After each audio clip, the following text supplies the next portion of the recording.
Welcome, Thunder fans, to our MIAA Tournament preview. We're here this morning recording at the MTI Center. Geoff Chiles, joined by Trine men's basketball head coach Brooks Miller. We're getting there, Coach. It's postseason time, and first off, congratulations on getting to the tournament. 12-13 on the year, 8-6 in the conference, and now you're in the top four. You're in the MIAA tournament. What was it like for you to see things change with this group? I know going into the year you weren't sure about what this group would give you, but now you're here, you're in the postseason. What are your thoughts on this group? Well, this team has worked very hard. They've been very focused on coming together as a group, and as we mentioned earlier in the year off camera, as a staff, we have not, this is the first time in our 7 years here where we have not been concerned at all about our opponent. The only thing we've been focused on is what we can do within the group to get these guys to understand what we feel is important. And we give them so much credit for being able to battle through a conference season, especially with the amount of parity that was in the conference and some of the things we've had to overcome. We've had lots of distractions, welcome distractions, entering a new building, things like that. But I'm just really proud of the resolve of these young men and to give themselves an opportunity to compete for a championship. A lot of coaches, a lot of individuals always talk about, okay, what are our goals for the year? We don't really mention goals. Especially with this group, what we've talked about is just each and every day coming out, having a really tough competitive practice and getting better at one or two things that we think really kind of helps build an identity. Because as a staff, we had no idea what the identity of this team was going to be. We know what it's been in the past, and we know what has been really successful with us, and we were trying to get these young men to understand that and work towards it. And I think that over time we've been able to develop that with some really good leadership, to be able to look into some of these guys' eyes in the locker room or in the film room back in November and December, and the look they gave you back as compared to the look they give you now is really remarkable, and it's really rewarding as a staff. We're playing some pretty good basketball. We've been on the short end of a couple of scores, obviously, but those weren't games I felt that we lost. They were almost games I felt like we just ran out of time. If we just would have had one more possession. And we've won a couple of games here late, at Albion in particular, at Elma on the road, where we had to get stops to win. We had to get the stop to win the game. And that's really the mentality that we've been trying to really identify with this group and what we want to become. And through the leadership of Miles Copeland, who's been here a couple years, and then we have some pretty talented young men, and Pete Smith coming over, and then Maurice Hunter just being a dominant force for us in the paint, developing into that. It's been exciting to watch. So we're really fortunate to have this opportunity to be in the MIAA tournament. It's our seventh straight as a staff, but it's the first with this team, and it's the only one that matters because it's the one that we're in right now. And I think that along the way, we've learned some things, and we're excited to have an opportunity to compete for a championship, because in the end, that's what the goal is. So regardless of anything you talk about along the way, you want to have a chance to compete for a championship. And we've created this opportunity to be a part of a second season to have that chance to compete for a championship on Friday night at Olivet. You made light to me that things have grown and changed with this team, and certain things have developed as far as individual skills with these players. This is not a senior-laden team. No seniors at all for Trine this year on this team, but you have guys, I think, that I saw broadcasting the games that they sort of developed into their roles. We knew that Pete Smith could be a catch and release shooter. Miles Copeland in the paint, you said dominant force as a scorer. And then Marcus, who came on halfway through the year, became sort of one of your de facto rebounders. So when you look at all those things, what do you think, where have those roles developed the most to allow you to get to this point? Well, I think when we added Marcus back in December, he added he had a significant impact on our culture. He's a proven winner. He hadn't played basketball in 3 years, but he knows how to win, and he knows how to play. And we knew with him what he could bring to the table just from his intensity, his focus, and his understanding of, okay, maybe I got it. He hits 3 threes against Albion. He has 15 rebounds at Elma. He has 4 or 5 assists in a win at Kalamazoo. Those type of things. He finds a different way to help contribute to the team because he's a winner. And I really thought that helped galvanize our group. He did a tremendous job of coming in December in challenging the guys.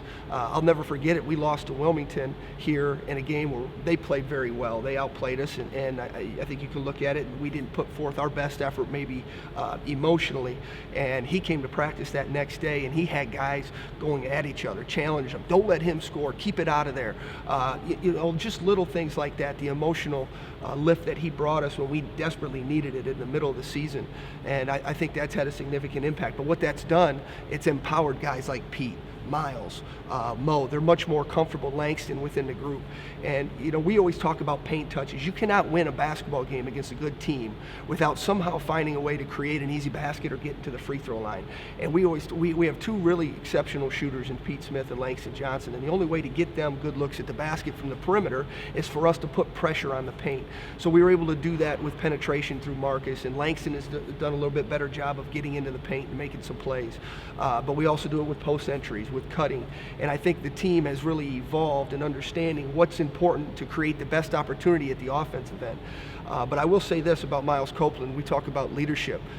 Miles has started to really put the ball in the basket quite often here these last couple of weeks, having 41 in a game we had to win against Calvin, 37 in a game at Albion that we also had to win in order to win a tiebreaker against those guys if it came down to that. And then to go get that victory on the road and have 37 in Elma. What Miles has understood that is when I come in each and every day and I focus on trying to be the best defender on the floor, trying to win the game in so many other ways besides putting in the basket becomes easier. I'm not putting as much pressure on myself to say I have to score 20. I'm coming out here, my main focus tonight is to keep my man out of the middle. It's to finish the possession with the rebound.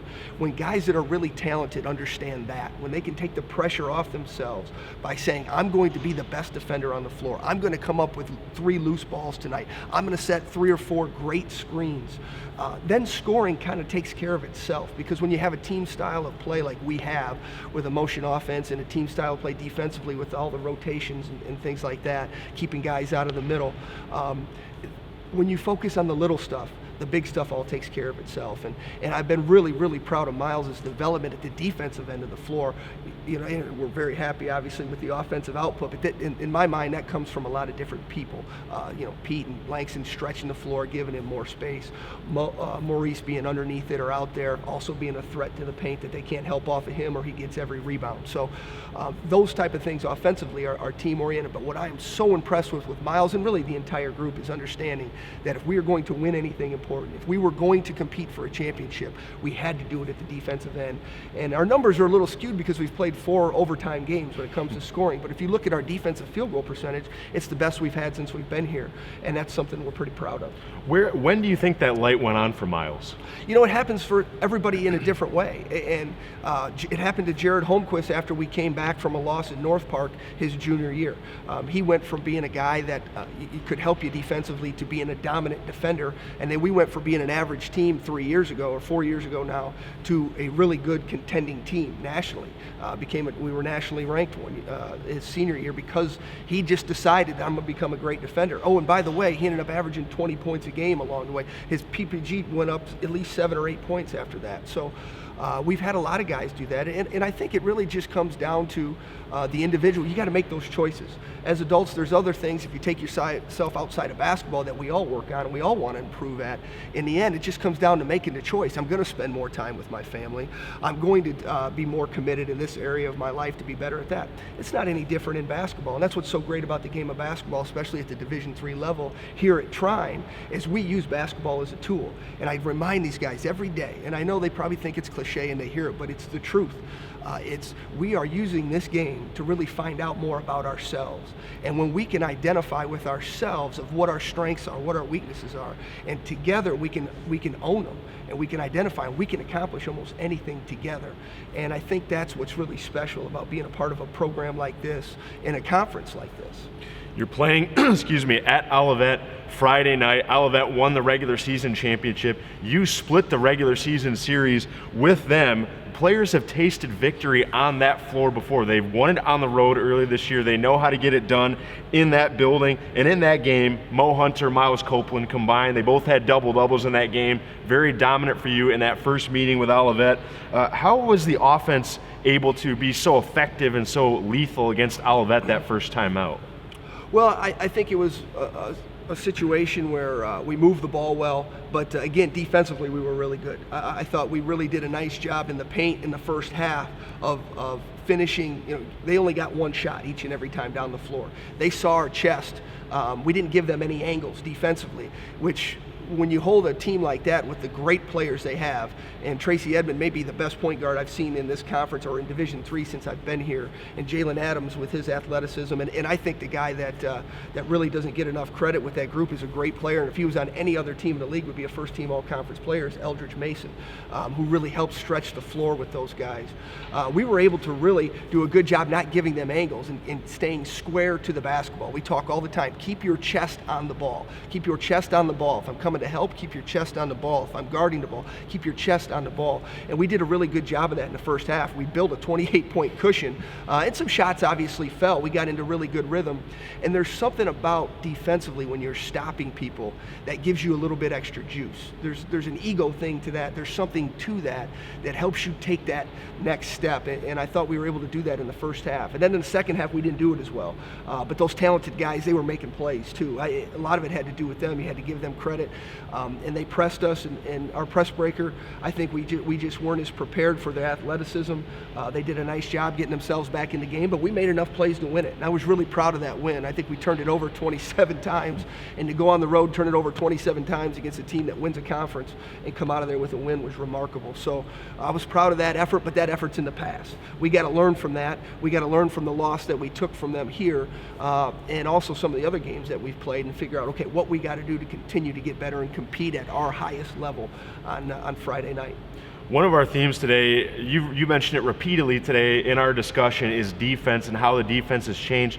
There are points for a lot of coaches where they say, whether it's offensively or defensively, this is the game that I can point to that said, yes, we've turned this around. Is it fair to say that Olivet game was a turning point for the defense? No, because I thought, with this team, being a good defensive team is the hardest thing to develop, especially with the turnover we had, adding 10 new guys to the roster. And it's just been a little bit each and every day. Coach Williams for us has been incredible at just, everybody wants the quick fix. Okay, what do we got to do to become a great defensive team today? And there's nothing you can do in one day to become a good defensive team. And we're not a great defensive team yet. We're a good one, but we're not a great one. And I think it's just each and every day we got a little bit better at this. We got a little bit better at that. We got a little more consistent in keeping people out of the middle. We got a little bit better at going and making contact, when the shot went up and coming up with the rebound. So there's things that we did each and every day that have kind of led to the product we have right now defensively. And without having any seniors, there's still things at this time of year that we can continue to do to improve, not just to give ourselves a chance to win a championship this weekend, but to build on into next year. So it's been really unique trying to structure practice because we've done it differently with this team coming down the stretch here, because there's still little things that we're still trying to work on. This team is going to be a work in progress here for at least the next 13 months. So we're excited about that, and I don't think there was any one moment. I just think there's some decisions each and every day that these individuals, these players make that say, you know what, I'm going to do better at this today. And as a staff, all you try to do is put them in those situations and emphasize the things you feel are important. But it's the players. We got some good players on this team. We got some darn good players, and they've made some really good choices here during the conference season to get us a chance to compete for a title. We're sitting down today with Trine men's basketball head coach Brooks Miller, talking about the Thunder's semifinal game in the MIAA tournament. Friday night, 7:30, they will take on Olivet. Touching back on the Olivet game one more time, Coach, that was a game of runs, really. You led by 20 points at one point, then you went on another 9-1 run. Olivet had a 13-0 run. What adjustments do you think need to be made to sort of have the players play within themselves more and guard against some of those runs in this game where you're going to be on their floor again? Well, we're a significantly different team right now than we were back in the beginning of January. So, and I would think they are too. I think Olivet does an incredible job. They have a really talented core group of young men, but they also compete their butts off. I think a lot of people would have said, after they won the game at Hope last Wednesday night, they would have went into Calvin with maybe not as great an effort just from a letdown standpoint. And when you saw the score before you thought maybe that might have happened. I went back and watched the video. Those guys played their butts off at Calvin on Saturday. They knew they were competing for a championship. They got a great coaching staff. Those guys understood what was at stake. Calvin hit 14 threes, and they got big bodies. So, as far as what we can do Friday night is we can have a great practice today. We can understand that we can get a little bit better at the defensive end of the floor. We can be a little bit more alert to the fact that we have to make contact when the ball goes up. We can get a little better in that area. We could pop the ball around the perimeter a little bit. We just got to continue to stay geared into what we can do. Again, this team is still focused on trying basketball. We're still trying to improve our program and develop that identity. We're working towards that identity. We're getting there, but it's still not where we would like it to be and where it needs to be for us to finish this thing off the way we would like to finish it off, and then even moving into next year. So I think as far as Friday night goes, we're going to have a really hard, intense, great practice tonight, and then move forward to the day after and just take it one day at a time. And we're trying to win the day, and that's what we've been trying to do here since the season started. And now that we have this opportunity, we've created this for ourselves. It's become a little bit more fun. Well, it's been fun today to be with you here today, Coach, and talking to you about this game, going to Olivet Friday night with a chance with 2 wins to bring home a championship back to Angola right here on the Trine Broadcasting Network.